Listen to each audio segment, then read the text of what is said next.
আসসালামু আলাইকুম, কৃষি গবেষণাগার ইউটিউব চ্যানেলে আপনাদের স্বাগতম। তো আপনারা দেখতে পাচ্ছেন একটি হাড্ডিসার গরু, আর এটির হচ্ছে ওলানে আপনারা দেখতে পাচ্ছেন যে চামড়া উঠে আসছে। এর মূল কারণ হচ্ছে এটির ম্যাস্টাইটিস হয়েছিল। তার পরবর্তীতে তার জিঙ্ক এবং হচ্ছে ক্যালসিয়ামের ঘাটতির কারণে আর অন্যান্য ভিটামিনের ঘাটতির কারণে তার বিভিন্ন অঙ্গে এরকম চামড়া উঠে আসতিছে। তো আমি এটা নিয়ে আসার পরে গরুটা আমি কিনেছিলাম রানীগঞ্জের হাটে ৩৩,০০০ টাকা দিয়ে। এটার হচ্ছে হাটের হাসিল খরচ ছিল হচ্ছে ৫৫০ টাকা, এবং হচ্ছে গাড়ি করে আনতে আমার খরচ হয়েছে ৩০০ টাকা, অর্থাৎ ৩৩,৮৫০ টাকা খরচ হয়েছে আনা অবধি। এটিকে নিয়ে এসে আমি প্রথমে ব্যথার ঔষধ এবং হচ্ছে জাইমোভেট অর্ধেক পরিমাণে খাওয়াইছি।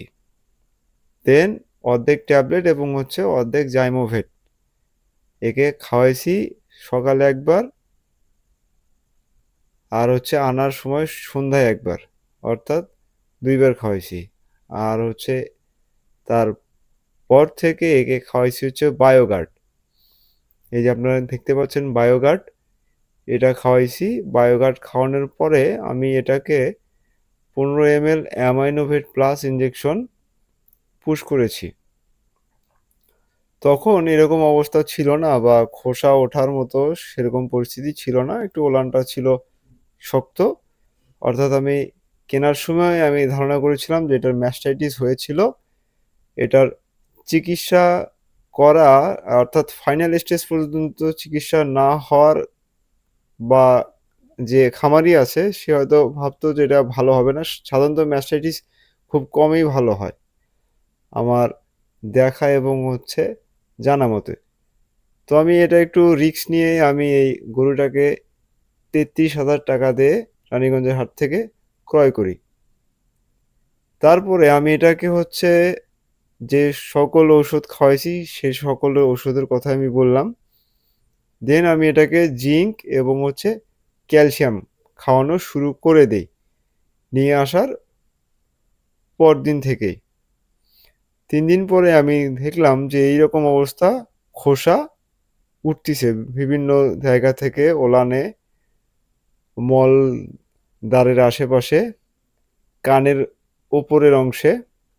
আর অন্য কোনো সাইডে আমি এরকম কোনো খোসা ওঠা বা এরকম কোনো দেখতে পাইনি। তো আমার ধারণা এটার হচ্ছে মেটাবলিজম রোগ।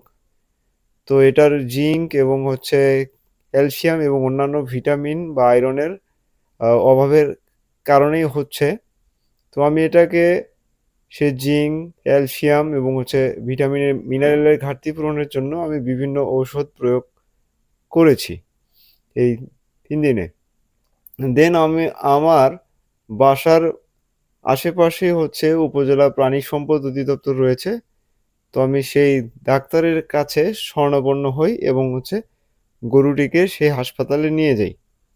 নিয়ে যাওয়ার পরে ভেটেরিনারি চিকিৎসক আমাকে ব্যবস্থাপত্র লিখে দেন। তো আপনারা দেখতে পাচ্ছেন এখানে ঔষধগুলো লিখে দেওয়া আছে। একটি হচ্ছে ট্যাবলেট, আর হচ্ছে রেনামাইসিন, আর হচ্ছে এই ইঞ্জেকশনটা 6 ml, আর ওটা হচ্ছে 12 ml, আর সাথে হচ্ছে কৃমির ইঞ্জেকশন। তো কৃমির ইঞ্জেকশনটা আমি পুশ করিয়ে নিয়েছি। আর এখানে 48 ঘন্টা পর পর রেনামাইসিন এবং হচ্ছে অ্যালারভেট এই ইঞ্জেকশনটা দিতে হবে। রেনামাইসিন বেসিক্যালি হচ্ছে একটি হাই অ্যান্টিবায়োটিক গরু, ছাগল, ভেড়া, মহিষের জন্য, অর্থাৎ জ্বর বা ব্যথা বা কোনো ক্ষতস্থানে বা ঘায়ের জন্য রেনামাইসিন ব্যবহার করে থাকে সাধারণত ভেটেরিনারি চিকিৎসকেরা, বা পরামর্শ দেন। আর অবশ্যই চিকিৎসা করতে ভেটেরিনারি চিকিৎসকের পরামর্শ অত্যন্ত গুরুত্বপূর্ণ, কারণ তারা হচ্ছে গবাদি পশুর আকার তাদের অবস্থান বুঝেই তারা ওষুধপত্র নির্ধারণ করে থাকেন। তো আপনারা চেষ্টা করবেন আপনার আশেপাশে যদি ভেটেরিনারি চিকিৎসক অথবা ভেটেরিনারি হাসপাতাল থেকে থাকে তাদের সাহায্য সহযোগিতা নেবেন এবং এই রকম পরিস্থিতি হলে ঘাবড়ানোর কোনো দরকার নেই। এটা অ্যাকচুয়ালি স্বাভাবিক এবং এটি এক ধরনের আপনার ঘা। তো এটা খুব অল্প সময়ে ভালো হয়ে যাবে। এটার তেমন খরচাপাতিও হবে না। খুব অল্প টাকাতেই চিকিৎসা হবে এর।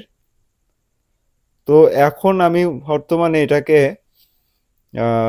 জিঙ্ক এবং ক্যালসিয়াম খাওয়াচ্ছি, সাথে খাওয়াচ্ছি বায়োগার্ড, যাতে রুচি ফিরে আসে। তো এর আপডেট জানতে আমাদের সাথেই থাকুন।